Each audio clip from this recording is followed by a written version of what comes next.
Hi there, it's Marge from A Rose Grows in Harlem. It is Monday, October 30th. Yay, tomorrow's Halloween! And what does Halloween mean in Zone 7B? It means that frost is literally around the corner.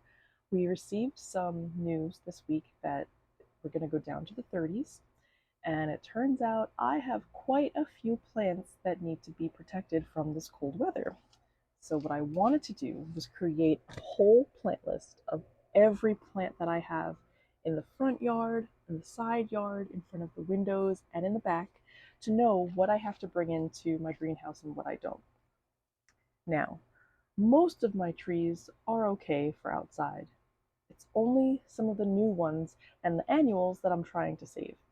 Obviously, I've spent a lot of money on the trees and the vines and some of the things for the food forest, but there are some things that I maybe got on sale or saved from the clearance rack and stuff like that that I still want to save. There are beautiful zinnias that for the first time this year I found these colors, and it was popping purples and beautiful oranges and some pinks and reds, and I had not seen those colors before because I was focused on either my fire nandinas or getting tomatoes and other vegetables and things like that. So what I will do is I will introduce you quickly to these. I have tried to record this several times and I always go off on a tangent, so we'll see how I can do. Right here are my blueberry prunings. I was under the impression that I was gonna be diligent and clip these off, put them in water, let them root, and then I would have 10 new blueberry plants. Yeah, well, I basically let them dry out like I do with so many other things. I neglected it and they're pretty much brittle and somewhat dead. So we'll see if I get to actually doing anything with those. These are my golden pothos, and these beautiful babies I got at a big box store. See, they're gorgeous.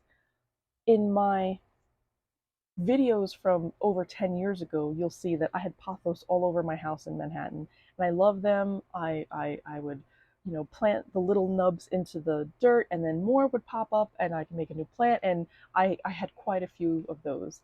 Then I got cats, and I learned that pothos is deadly to cats. I did have some of them nibble on the plants and then immediately throw them up. So I learned that really quick to keep them away from those plants. But now I have them in a safe space where the cats can't get them. And I was pretty upset because I got one container that was, I think, $15. And if you grew up in New York, you know you don't ever pay for pothos. Some family member, some grandma, some abuela, or somebody has these plants in their house, and they will be more than happy to give you a vine of it that they, make into a little halo and put it in a pot, and they give it to you as a housewarming gift or something like that. That and spider plants, like, you should never ever buy them because someone has them and will be more than happy to gift you them. But because I moved, I didn't bring my plants with me. I wasn't sure what the pest situation was going to be. I didn't know where I would put them, that the cats wouldn't get them. So I was like, let me just give those away and I'll get pothos when I'm ready.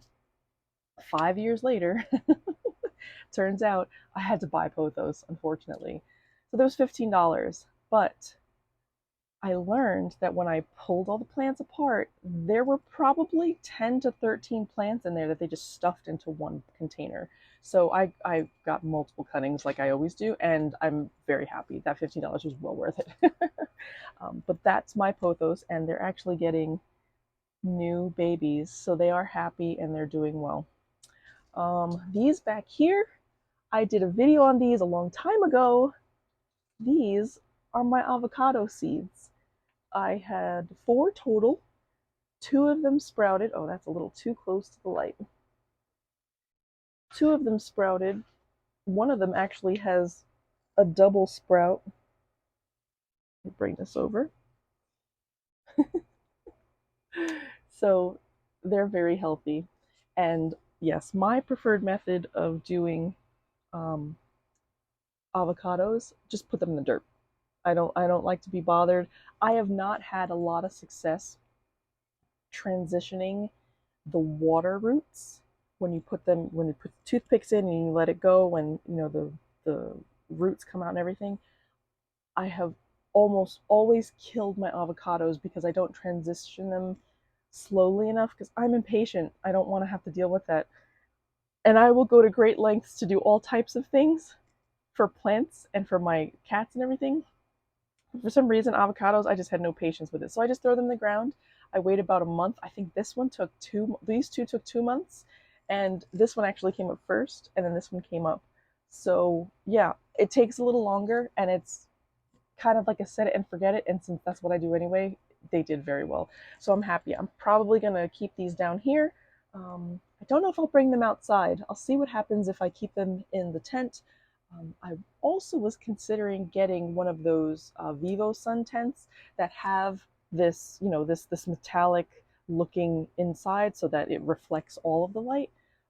But I have to do a lot of cleaning in the basement and make room, so probably it's not going to happen soon. This is good enough. I will clean up the bottom floors because those have like storage things and pots and rocks for drainage and some extra water. I will clean that up and then I'll be able to take that.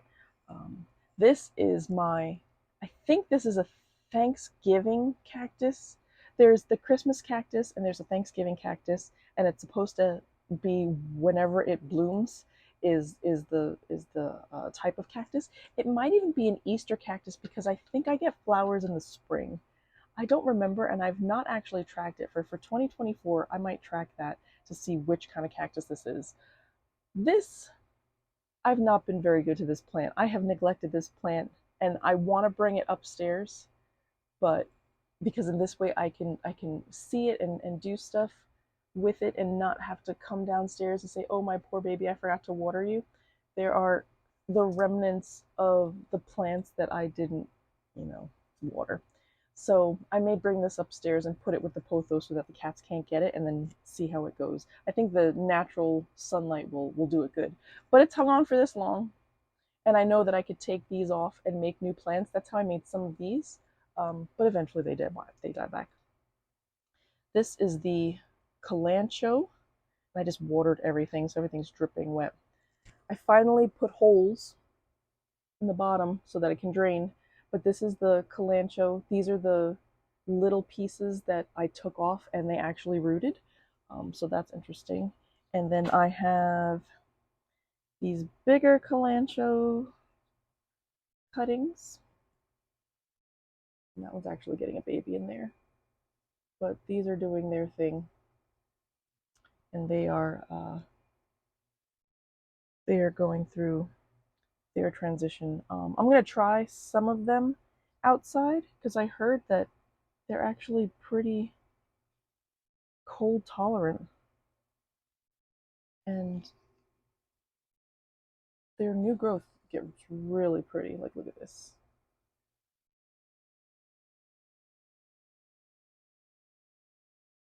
I don't know if that's going to focus. No, probably not. But some of them are gorgeous. Like, this has like, it looks like a little rose. I know I'm doing my distracting thing again, but that's what it looks like. I wish it would focus on it, but paying attention to my face, that's fine, whatever. Okay, so those are my plants here. Did I forget anything? Oh, I have my little succulents, my little tiny babies. But they're here, so yeah. I really have to transition my succulents and things that should be everyday type plants that should be in the house that I can view them, I could talk to them, I could not leave them down here and forget about them. But we'll transition that next year. We'll see about that. Anyway, to the plant list. Okay, this is probably going to be very boring because I'm just going to read some information off of a list, and yeah, feel free to skip or whatever. I don't know if I will type this up. I probably will. I may add it to the description. I may put a screenshot or something. I don't know. We'll see. I should also start a blog because I like to write a lot of stuff. I like to talk a lot about a lot of stuff, but again, neglect. Yeah, I do a lot. I do neglect a lot. Okay, so anyway, this is the main plant list. So I have, I'm going to start first with the window plants. Okay, I have an annual called a Torrenia. It should get 3 to 6 hours morning sun, so shade it's okay with. It doesn't like temperatures below 32 degrees Fahrenheit. Uh, it blooms in summer and fall, and it's these beautiful bell-looking flowers. They've got purple along the outside, white along the inside, and they get to about 10 inches high and 12 inches wide. I have that in a container. It's right by the front door. That's definitely coming into the greenhouse because that's not going to last the frost. Next is the purple mix, and that's an annual. That was something saved from the clearance rack. It has purple lantana, some other purple beautiful flowers, just a mix of different things that fit together. The watering conditions were the same. It was all just a purple, beautiful bouquet that they just threw in a container. And I think I got 2 of them because I was trying to even out the plants on the window. I wanted it to be symmetrical. And there was nothing that I could find as far as information about how much sun it should get, how much whatever. If it's the same conditions as the lantana, then I know that it takes drought pretty well. It's actually okay with too much water, but it does need, if it's a strong sun, it does need to be watered constantly because if it does dry out in a container, it will wilt and eventually will die. Next up, I have lemon balm, which is an annual. I'm supposed to look up information on that. I think that's it doesn't like anything below 40 degrees, I think. But this has actually blown up. I planted one, or actually, I just put the container on top of one of my grow bags, and I think one of the roots got down to it, and it's just exploded. It actually took over one of my knockout roses, which I think the knockout rose is probably thankful for the shade and now is able to do its thing because it was a little hot out in the front. And that's what's next up is the knockout roses. Those are perennials. Those fall asleep in the winter and then wake up again. I think they would do better in the ground because in the container, either there's not enough. I don't think I put the media mix or what I use to mix the soil. There's not enough uh, water retaining material, so it needs to be watered like all the time because it dries out really fast. I got this beautiful wasabi coleus, and that again, I didn't have any information on that, but it wilts, and I know that coleus is an annual, so I will probably bring that inside, or sorry, to the greenhouse. Then I have citronella, which I know for sure is an annual. It doesn't like the cold. I will be trying to propagate that or trying to overwinter that in 2 ways. I'm going to take some cuttings and see if I can root them, and then I'm going to put them in the greenhouse with some of the other plants. The white peppermint is this beautiful, it's called Catharanthus. It's a hybrid, and basically it's these pointy little flowers. They're white petals, and just on the tips of the points, they're red. And I think the middles are red too, and it's absolutely gorgeous. I get those. This is the second year I've gotten those, and I'm like, oh, if I could overwinter those, that would be fantastic. One of them I actually planted in the grow bag, and that it loves it, but then the winter comes and it's it dies. So I do still have one in the actual container that I got it from at the big box store, and I'm going to see if I can either take cuttings of that or just bring it into the greenhouse. Okay, next up I have my zinnias, and I had mentioned that before. They require some full sun. They are not okay below 40 degrees, so those I have to bring in ASAP. They are orange and pink and purple and all types of beautiful colors. And right now they're in containers, so I don't know how tall or wide they get. I guess as tall or wide as they can. So I will bring those into the greenhouse. I have the cocktail lemon lime tree.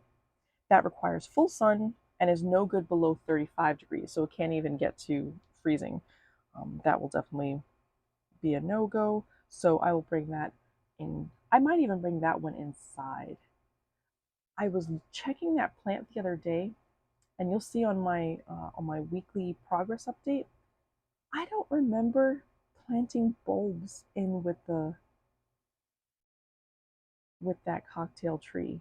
And when I went over there, there was some some shoots coming up, and they were too.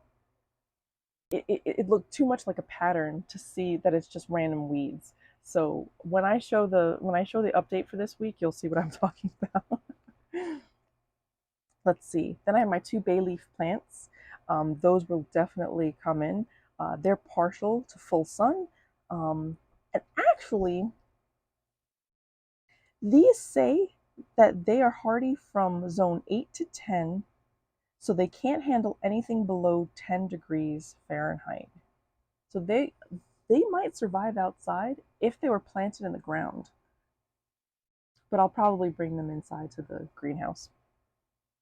But those are supposed to get to 8 feet by 8 feet, so that should be interesting.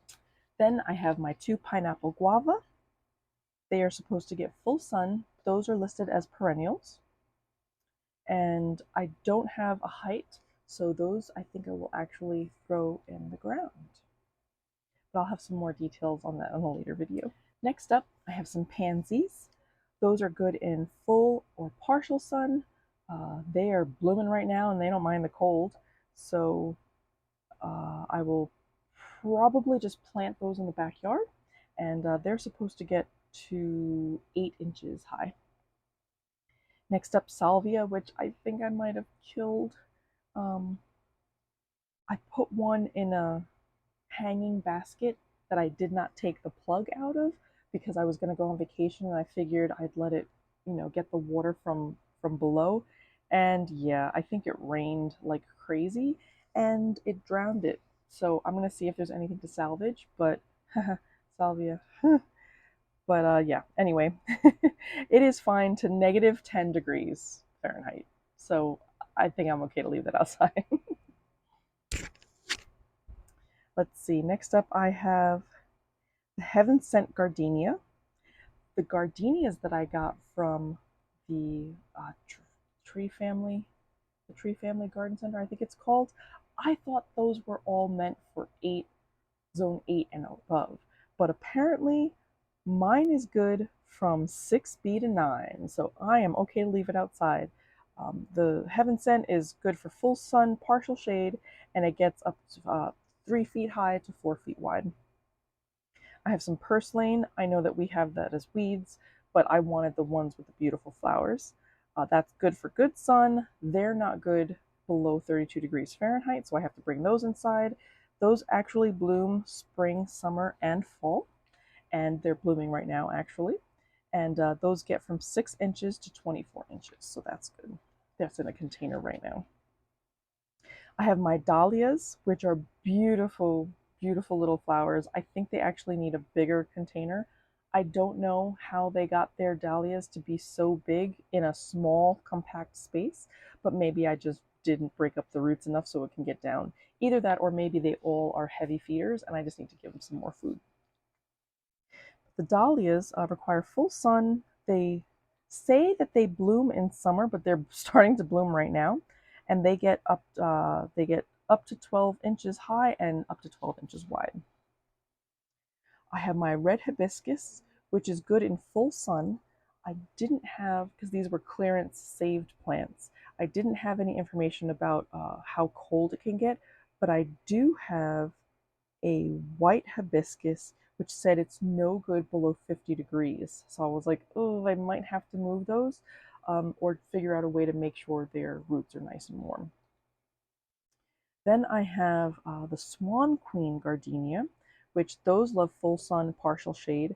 Those are also good from zone 6B to 9, and negative 5 degrees it can go down to, and we should be good because I think last winter we might have gone down to negative 10 for maybe like a day or two. But I have some ideas to make sure that the greenhouse stays warm. So if that does happen, I can move them, but I'll probably just end up putting a blanket or something around the roots because they're in those really cool whiskey looking resin containers.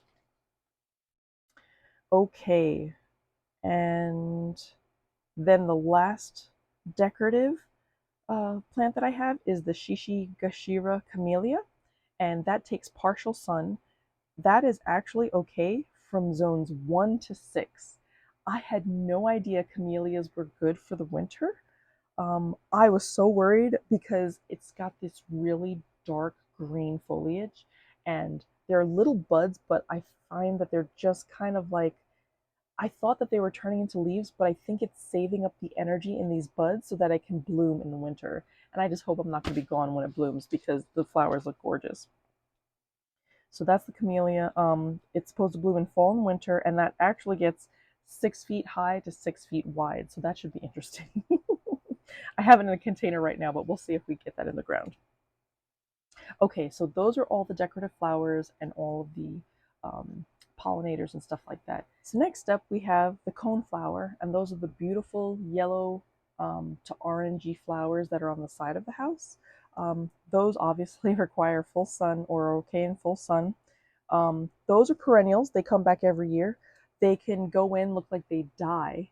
You plant them and they will come back next year, not a problem. I got a whole bunch on sale at my local supermarket, and I was so upset because they looked pretty, and I put them in the ground and they almost died. Almost immediately they just fizzled out, and then the next year I had flowers that were like 2 to 4 feet tall. Like, it was amazing.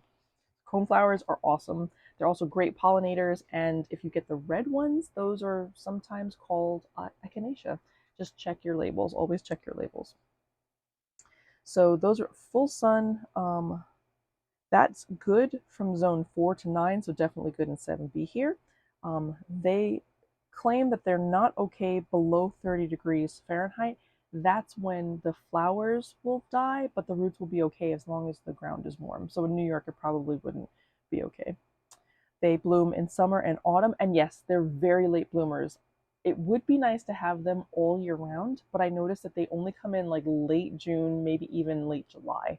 So if you like something for the fall, definitely go with coneflowers. If you can, I'm gonna see if I can mix in something that will bloom in the wintertime, early spring. Normally the bulb plants, they come and go really fast, like uh, hyacinths and tulips, and especially daffodils. Like, I don't know, as soon as it's cold and then warm, they think it's spring. So that's what happens.